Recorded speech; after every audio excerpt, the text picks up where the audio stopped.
Aujourd'hui, nous sommes à Tignes, à 2100 mètres d'altitude dans la région Auvergne-Rhône-Alpes et vous l'avez sûrement deviné, je vais vous emmener skier.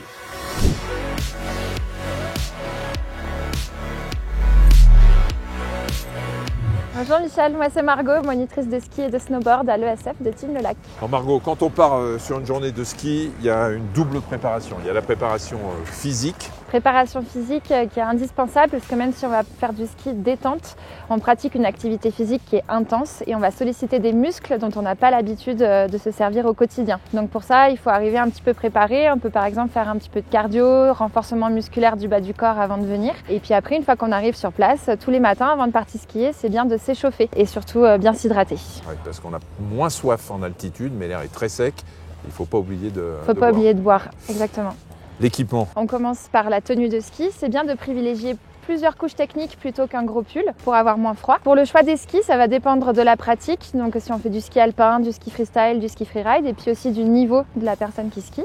Et après, les chaussures de ski, hyper important. Vous allez passer. C'est pas des baskets. C'est pas des baskets et je vous recommande de s'adresser à des professionnels qui vont vraiment vous guider dans le choix du matériel. Crème solaire, lunettes de soleil ou masque suivant les conditions. Et puis le casque. Et le casque qui est vivement recommandé. Bon allez, c'est parti, on y va. On va skier. Alors Margot, vas-y, raconte-moi où on est ici. Alors ici, on est au cœur des Alpes, en Savoie, à Tignes, sur un domaine skiable qui est relié avec celui de Val d'Isère. Donc on propose 300 km de pistes réparties sur 161 pistes, qui va de 1550 mètres à 3450 mètres au sommet du glacier. C'est un domaine skiable qui est hyper varié, donc on peut être débutant ou skieur confirmé, il y en a vraiment pour tous les niveaux et c'est super ludique. Il y a du ski freestyle sur nos snowparks, mais on a aussi 80% du domaine qui est hors piste, donc pour les amateurs de grand ski, de freeride, c'est le top. Et pour ceux qui ne voudraient pas pratiquer le ski, il y a aussi pas mal d'activités. On fait plein d'autres activités à côté, donc que ce soit du ski nordique, des raquettes, les chiens de traîneau, aussi du parapente. On est là pour répondre aux besoins de tout le monde. Le ski, ça s'adresse à tous et dès l'âge de 3 ans. Qu'on soit débutant ou skieur confirmé, c'est toujours bien de prendre un moniteur.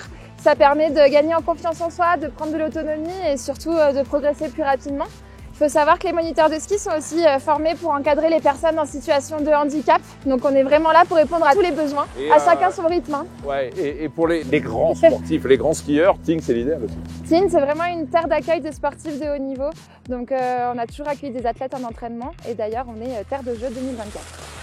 Après une bonne journée de ski, il n'est pas étonnant d'avoir des courbatures, soit le soir même, soit le lendemain. C'est normal, ça sollicite des muscles. On rappelle que le ski, c'est un sport bon pour le corps, pour la coordination et pour l'équilibre. Mais c'est pas tout, parce que le ski, ça se pratique par définition en altitude. Donc il y a moins d'oxygène et l'organisme va réagir en fabriquant plus de globules rouges. Et vous allez vous en apercevoir quand vous allez retourner dans la vallée, parce que je vous assure que vous aurez la pêche. Le ski, eh ben, c'est aussi la liberté, le lâcher prise. Et ça, c'est le meilleur facteur anti-stress. Vous comprenez pourquoi le ski, ça ne peut faire que du bien.